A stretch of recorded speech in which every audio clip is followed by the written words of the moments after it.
All right, let's dive right in. For, well, thousands of years, we've all grappled with that one massive question. What happens after we die? Today, we're going to look at one of the most detailed and ancient answers out there, from the sacred Hindu text, the Garuda Purana. See, this text doesn't just get philosophical, it actually lays out a pretty detailed step-by-step roadmap of the soul's journey into what's next. It paints this incredible picture of a journey that's overseen by the highest cosmic forces. And here you can see Lord Vishnu himself riding his amazing eagle mount Garuda, which really signifies just how important this path is. So, where does all this incredible knowledge even come from? Well, the entire text isn't just a list of rules or doctrines. It's presented as something much more profound. It's actually a divine conversation. That's right. The entire scripture is basically a Q&A session. You have Garuda, who, after seeing all the death and suffering in the world, flies to Lord Vishnu and just asks him to explain everything: life, death, karma, and what's beyond it all. And the answers that Vishnu gives? Well, that's the foundation of the entire Garuda Purana. Okay, so let's get into how this all actually works. At the very center of Vishnu's explanation is this universal law that just governs everything. You can think of it as the operating system for the soul's entire journey. So, here's the crucial point. Karma isn't some system of reward and punishment from a guy on a throne. It's more like a law of spiritual physics.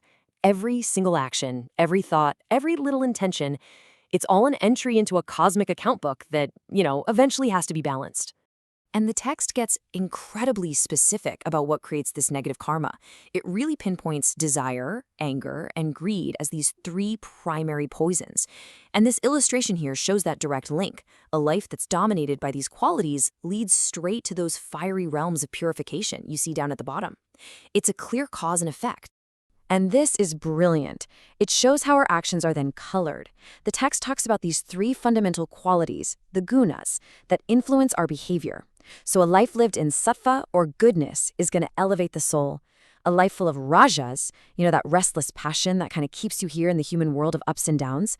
And a life dominated by tamas, or darkness, well, that pulls the soul downward. So, with the rules of the game all laid out, what does the text say happens at the actual moment life ends? This is where the soul's epic journey really kicks off. The Purana describes this profound separation. The soul just leaves its mortal coil. But it's not an immediate trip to some final destination. No, instead, the soul is met by these divine messengers who guide it on a long and pretty tough path toward the realm of justice. And believe me, this isn't a quick trip. The Garuda Purana gives us a very clear, structured timeline. The entire journey to the court of judgment is said to take 1 full year. And it involves all these trials, including crossing the really fearsome river Vaitrani before the soul finally arrives. So, after that year-long pilgrimage, the soul reaches the climax of its journey. This is it, the moment of ultimate accountability. Right here, the soul stands before Yamaraj. Now, it's really important to understand, he isn't some evil figure. He's the impartial, incorruptible dispenser of cosmic law. His job is just to make sure that the law of karma is perfectly upheld for every single soul. No exceptions. And you might be wondering, how does Yamaraj keep this perfect record? Well, he's got an accountant. Chitragupta is the celestial bookkeeper who has recorded every single thought, word, and action of the soul's entire life. He reads from this cosmic ledger, and nothing, absolutely nothing, gets missed. So, based on that final balance, the path splits. Virtuous souls get guided to heavenly realms, svarga, to enjoy the results of their good deeds. Souls with a negative balance, they're sent to various hellish realms, naraka, for purification. But, and this is a really critical point, neither destination is permanent.